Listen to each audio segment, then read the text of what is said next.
Assalamualaikum warahmatullahi wabarakatuh.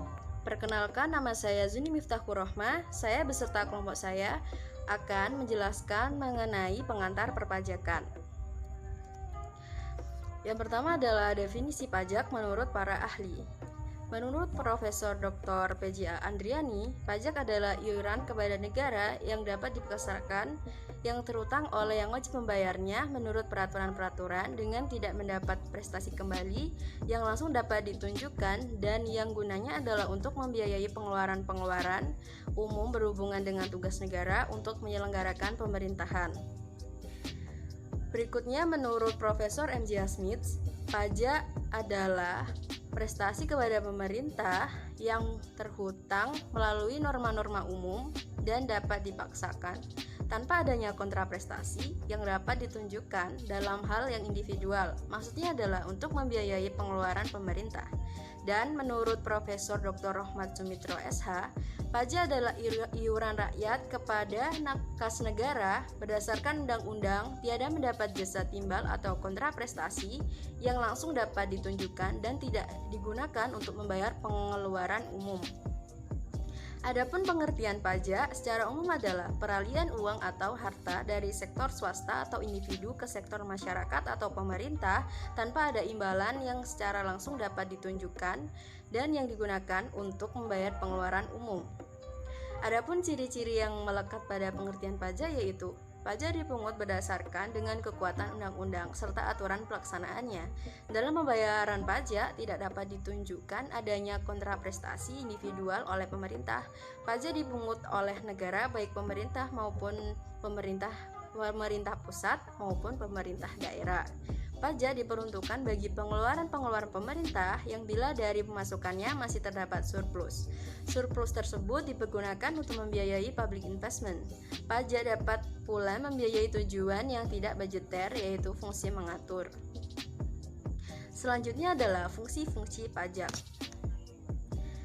Yang pertama adalah fungsi mengatur atau regulasi.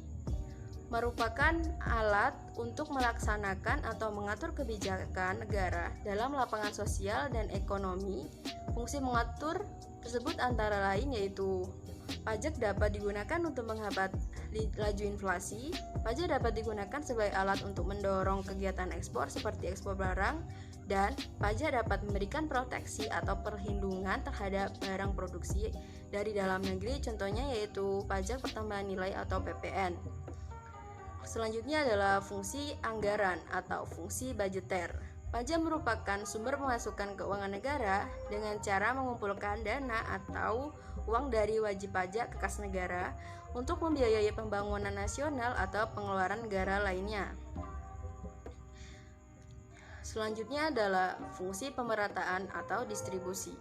Pajak dapat digunakan untuk menyesuaikan dan menyeimbangkan antara pembagian pendapatan negara dengan kebahagiaan dan kesejahteraan masyarakat.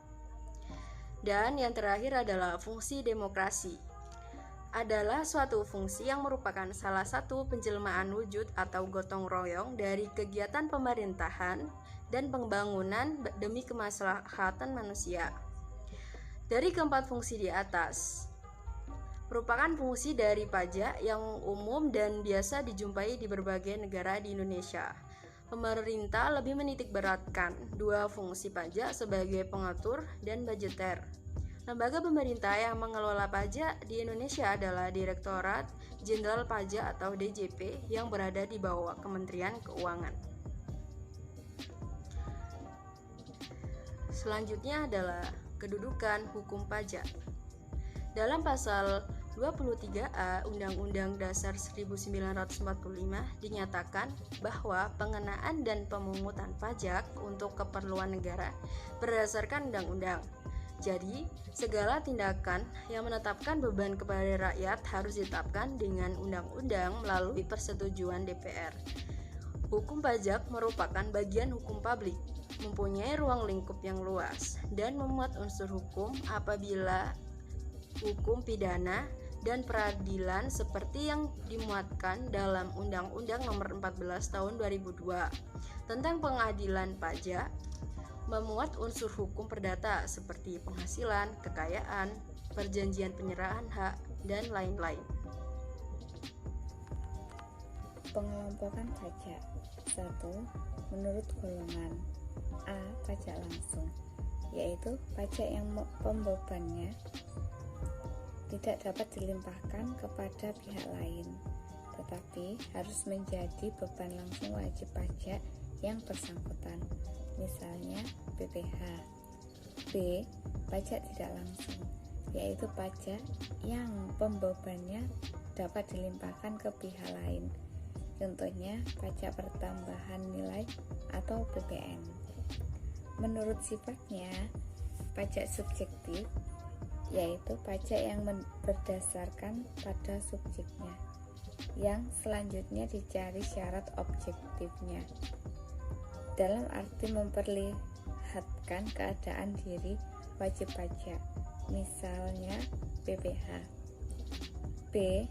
Pajak objektif, yaitu pajak yang didasarkan pada objeknya tanpa memperlihatkan keadaan diri wajib pajak, misalnya PPN dan PPNBM, pajak penjualan atas barang mewah.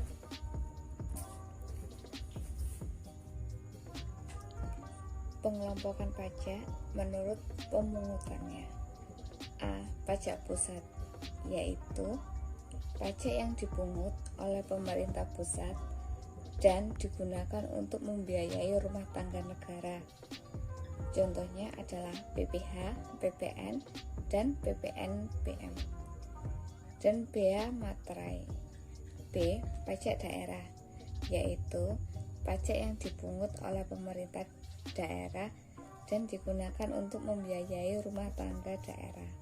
Contohnya adalah pajak reklame serta pajak hotel dan restoran. Tata cara pemungutan pajak. Cara pemungutan pajak didasarkan pada 3 stelsel, yaitu 1. Stelsel nyata, real stelsel. Pengenaan pajak didasarkan pada objek penghasilan yang nyata, sehingga pemungutannya baru dapat dilakukan pada akhir tahun pajak setelah penghasilan dan yang sesungguhnya dapat diketahui. 2. Stelsel anggaran, fiktif stelsel. Pengenaan pajak didasarkan pada suatu anggapan yang diatur oleh undang-undang, misalnya penghasilan suatu tahun dianggap sama dengan tahun sebelumnya, sehingga pada awal tahun telah dapat ditetapkan besarnya pajak yang terutang untuk tahun berjalan. 3. Stelsel campuran. Stelsel ini merupakan kombinasi antara stelsel nyata anggapan pada awal tahun. Biasanya pajak dihitung berdasarkan suatu anggapan, kemudian pada akhir tahun besarnya pajak disesuaikan dengan keadaan sebenarnya. Hambatan pemungutan pajak. 1. Perlawanan positif. Perlawanan positif ini merupakan hambatan yang mempersulit pemungutan pajak dan mempunyai hubungan erat dengan struktur ekonomi suatu negara, dengan perkembangan intelektual dan moral penduduk, dan dengan teknik pemungutan pajak itu sendiri. Perlawanan pasif juga ada apabila sistem kontrol tidak dilakukan dengan efektif atau bahkan tidak dapat dilakukan. 2. Perlawanan aktif. 1. Atau A. Menghindari diri dari pajak. B. Pengelolaan atau penyelundupan pajak. C. Melalaikan pajak. Terima kasih.